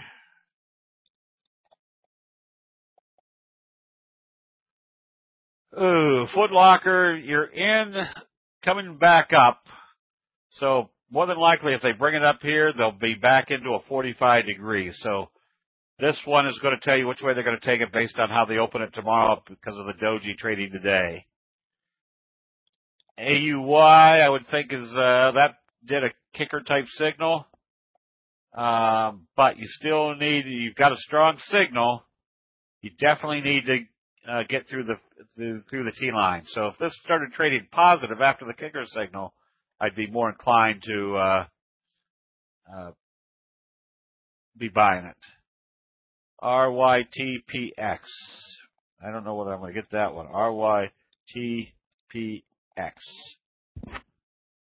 That one's not going to come up here. What was that? I was shorting the S&P 2 times. There's a different symbol for it. I don't know what it is. SH. Whoops. Not soybeans. S.SH. Oh, that's shorting the S&P.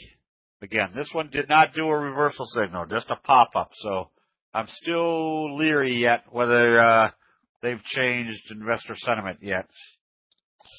CH. Aberdeen Chili Fund. This one, all you can do is stay long as it doesn't close below the T line, which means this one has to open higher tomorrow to stay in it. And YNDX. You want to stay short on this one. Hanging Man gap down. They tried to take it back up. They failed at the T line, took it back down. Now they didn't hold at the 50. I'd be ready to short this one on weakness. Let's see. We did all those. We did those URS. That Whitem H13 price crossing this one under you can be a shorting moving average on weakness tomorrow. Just watch to see what it does once it gets to the T line. And UTX. Same scenario. If this one, they try to do a hammer type signal, but if they open it weaker tomorrow, that means the bulls lost. They're still going to be taking it down. Okay. XDLNX. XDLNX. That's not going to come up. USH13. S.USH.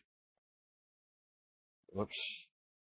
USH of 13. Oh, the 30-year Treasury. Trying to hit bottom here. As you can see, the bond prices have been going down. Yields have been going up. But now it looks like they're trying to bottom in here. But obviously they've got to break this downtrending channel to tell you there's been a change in the downtrend. Silver still heading down. Even though it's done a little bullish Harami today, you better see bullish confirmation before jumping in. Ford is rolled over to where it's trading below. Again, with that little rounding curve, it's got a possibility of coming back to the 200. But I would wait for the next buy signal again. We try to pick these up on pullbacks for this one, for the longer term hold. XLNX.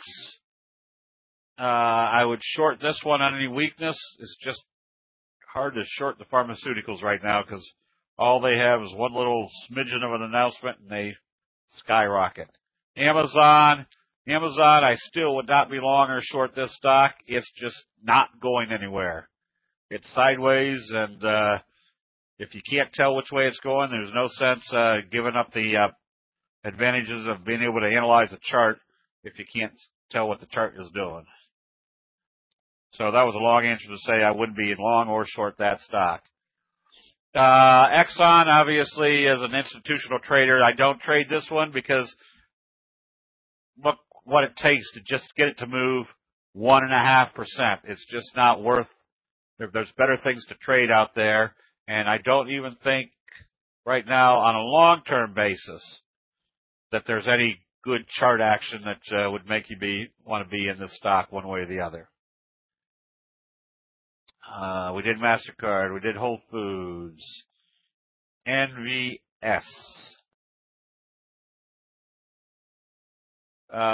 This one did gap down. This is also very simple. Today it did a doji, so it's going to move in the direction of how they open it after a doji. I'm going to take a quick side trip here and see if, well, be a son of a gun. There it is. All right, seeing what they're doing with cotton.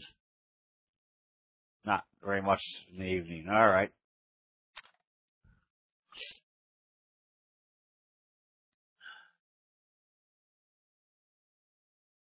It was XLNX. XL. Oh, that was from previous. Okay.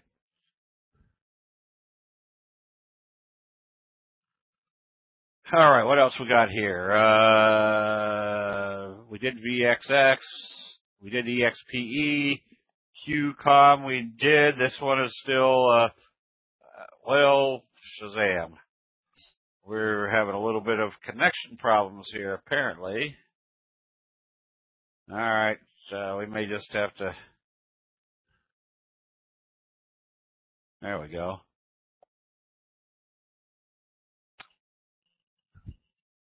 Oh, did I do the wrong QCOM? Very slow uptrend right now. I wouldn't be long or short because there seems to be too much resistance at the bottom of this trend channel, which you're almost there. I wouldn't be long, so this is one I'd wait for the next buy signal. CENX, somewhat the same scenario that you're in a kind of a sideways trend channel, telling us today with the bullish Harami, the selling has stopped.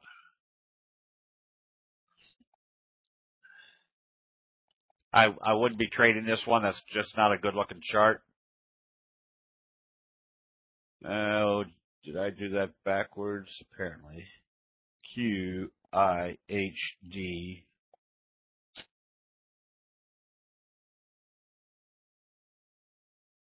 Did I do that right?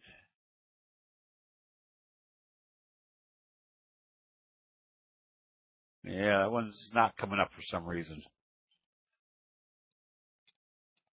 And I don't know why. It should. Oh, Shazam, what's happening here?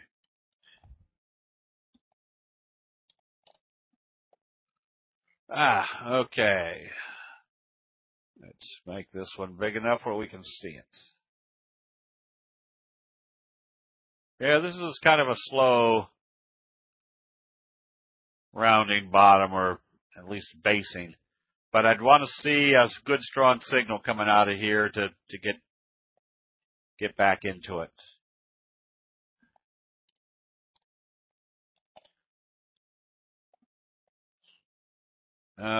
This one, same scenario. Now you're in a slow uptrend, or you're in an uptrend, obviously, but it needs to break out through this level to do something significant.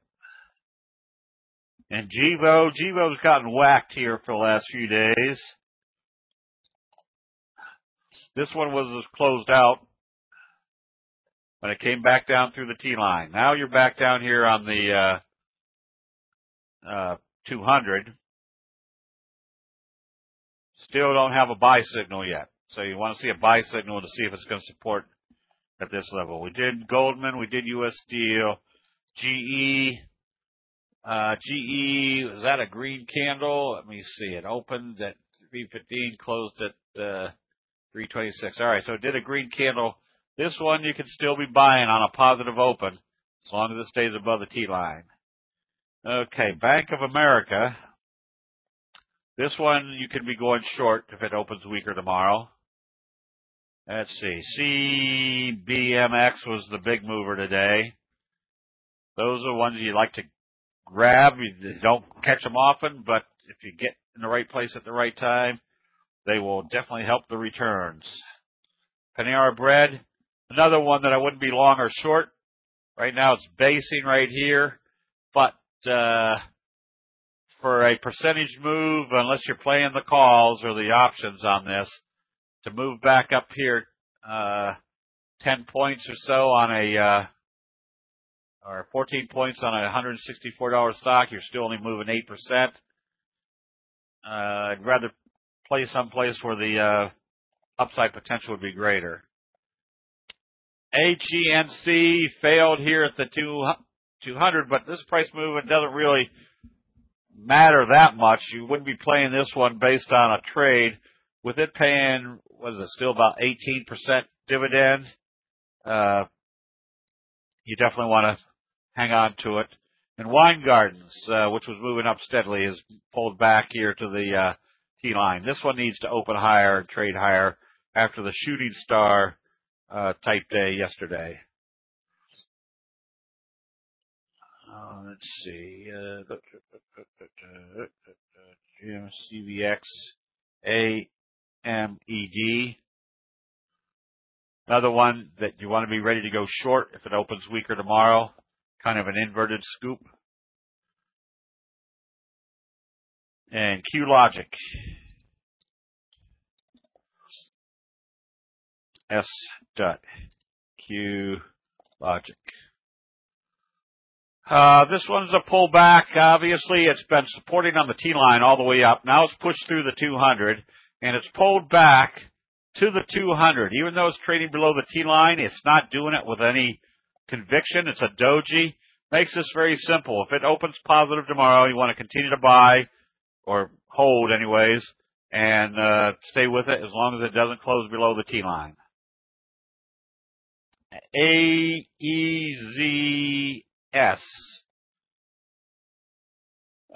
This one doesn't look very good either. It had the breakout, but immediately failed.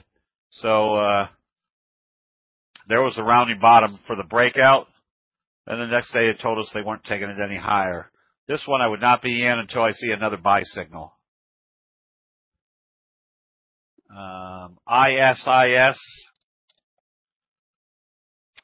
This one needed to stay above the T-line today, which it didn't. If this opens lower tomorrow, you close out the position. If you didn't already close it out today. We did Apple, which is still in a downtrend. CTAS. This one has to open higher and trade higher to stay in it. Otherwise, it needs to be closed out. We did gold. We did KOB. We did those. All right. Gold. Lowe's. This one's very simple. If it opens lower tomorrow, you short it. It's going to move in the direction of how they opened it after a doji. HOV, I think it did a bullish Harami today. No, it didn't. I was thinking of something else. No, because that isn't HOV. That's heating oil.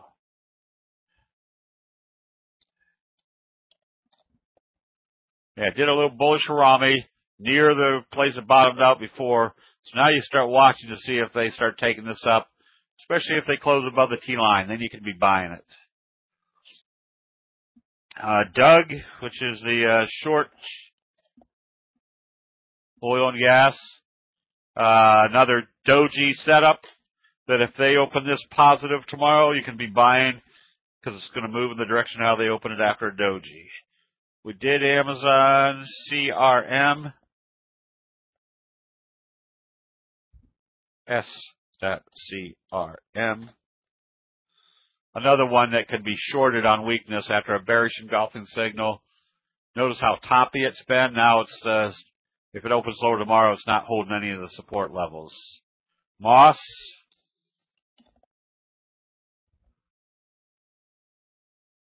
Another situation where with them trying to do a hammer today, stochastic's still in a downtrend. If they open this lower tomorrow, you can still be shorting it. Did Netflix, BlackBerry. It's kind of held in here, right here at the support level. This one you can be buying if they start taking it positive off the 50, especially if they can get it back through the T-line. Notice you got a wedge setting up, so they need to take it up to the top of that wedge and break it out. Halliburton. This one you want to be shorting on weakness tomorrow, kind of an inverted scoop pattern. Good QCOM. Cree. Another one that should be shorted if they open or take things down in the morning. DRYSS. Oh, this one, you can't short it, but you should have been out of it with it closing back below the T-line up here. Now you start watching for a buy signal to see if it's going to support off the 200, but right now you would not be in it, or should not be in it.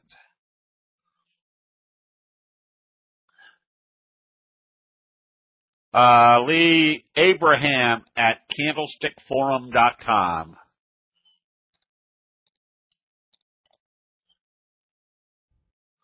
Inverted hammer type signal. If they open up positive, they're at least going to bounce it back up to the T-line, but you're not out of this downtrend until you see it close above the T-line. Now notice where you're starting to see some buying right about the same level they bottomed it out before. Stochastics in the oversold area. If they open this positive, very simple, stop loss for an inverted hammer. It should be going up. If they open up positive after an inverted hammer in the oversold area, this is one of the probably the strongest percentages of positive trading after that. So that means if it opens positive, they should not be trading back below the body of this candle of the inverted hammer. If they do, that tells you it's not working. Get right back out immediately. Coles, failure at the 200. Doesn't look like it's going anywhere, but if again, this one's going to open in the direction of how they open it tomorrow. That's pretty clever. This one's going to move in the direction of how they open it tomorrow. Another inverted hammer, but still more downside. If this opens weaker, they're still taking it down, probably back to the bottom of this trend channel. What is your rule on setting a stop loss? If I'm buying something, for example, each signal has a different rule. If this opens positive, you definitely don't want to see it come back down through the head of an inverted hammer. If I was buying this one, if this was my buy signal and it opened positive the next day, didn't want to see it close more than halfway down this candle because that would tell me the bears are in control. And during the day, I wouldn't want to see it trade back below the open because that tells me the bears are too strong and want to be back out of the position. Yes, you could be shorting forward at this level if you're trading it. Yes. Coach, stay short until you see a buy signal. This could have more downside potential. And NPI.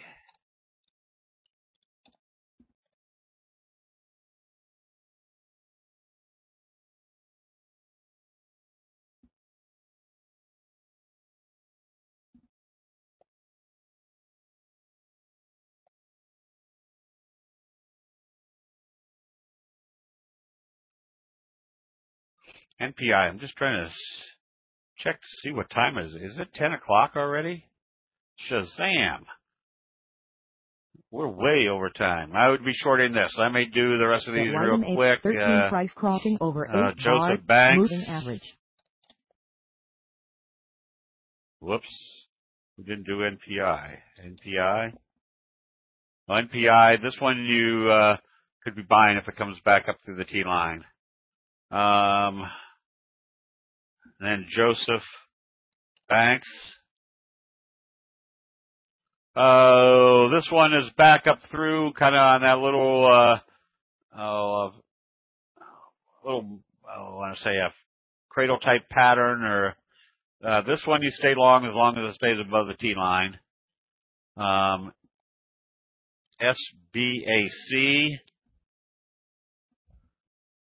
I apologize. I didn't realize we were this far over time. SBAC, you stay short until you see a buy signal.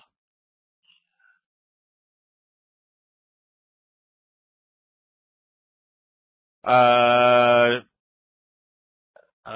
I usually look to see what the upside potential is as far as where's the next resistance level.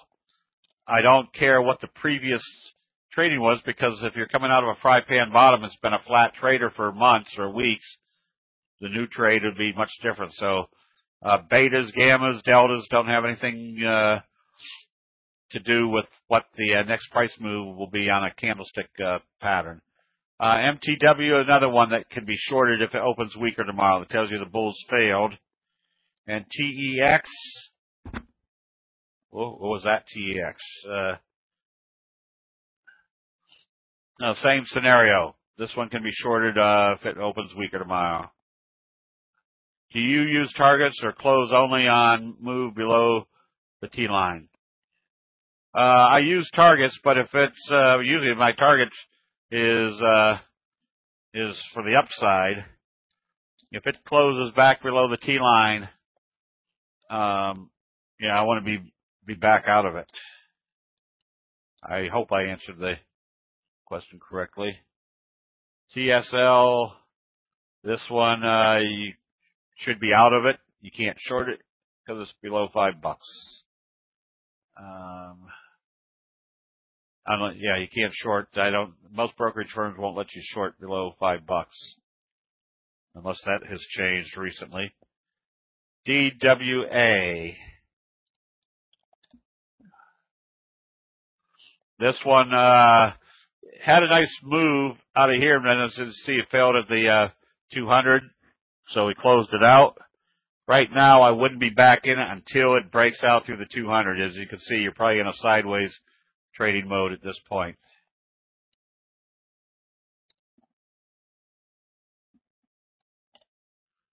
CVX, another one that I wouldn't be long as it stays below the T line, and be ready to short this if it opens weaker tomorrow.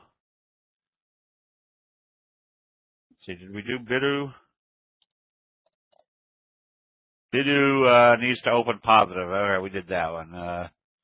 Home Depot. Home Depot can be shorted on any weakness tomorrow.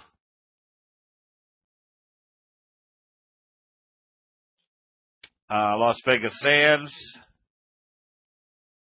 Another one that if it opens lower, you want to short it immediately because they'll be taking it right down to the 200. GEL. Another one. Doji, if they open this one weaker tomorrow, notice what you've got is a bearish engulfing signal, a little gap down Doji. If they open this weaker, the Doji sandwich will take you well below the T line. That's where you kind of put your Fibonacci numbers on and see where you might be seeing buy signals. Stochastics are a bounded indicator and cannot mathematically go beyond 100 or below 0. Exactly. Walgreens, this one you stay long. Nice bottoming action. Kind of a scoop pattern, J-hook. Stay long as it doesn't close below the T line. Metropolitan Life. This one, you can be shorting on weakness tomorrow. It's rolling over. Okay. Couple more, then we'll call it a night. Ashland failed. This is called a blue ice failure. Came down, failed at the ice, broke through, came up, couldn't find the hole it fell through, drowned, going down to the 200-day moving average. That's a good short. AOL. This one, you got to see whether it's going to stay above the T line or not.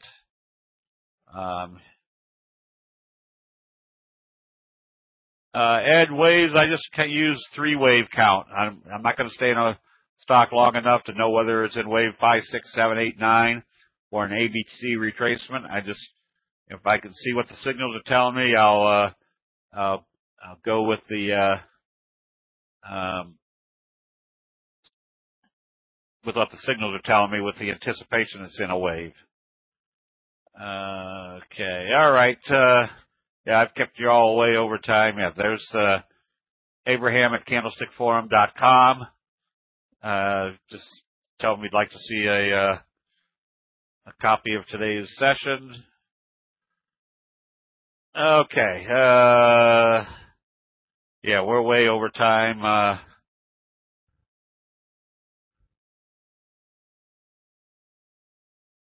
Oh, shuz butts. I gotta go way down here just to see what the... Okay.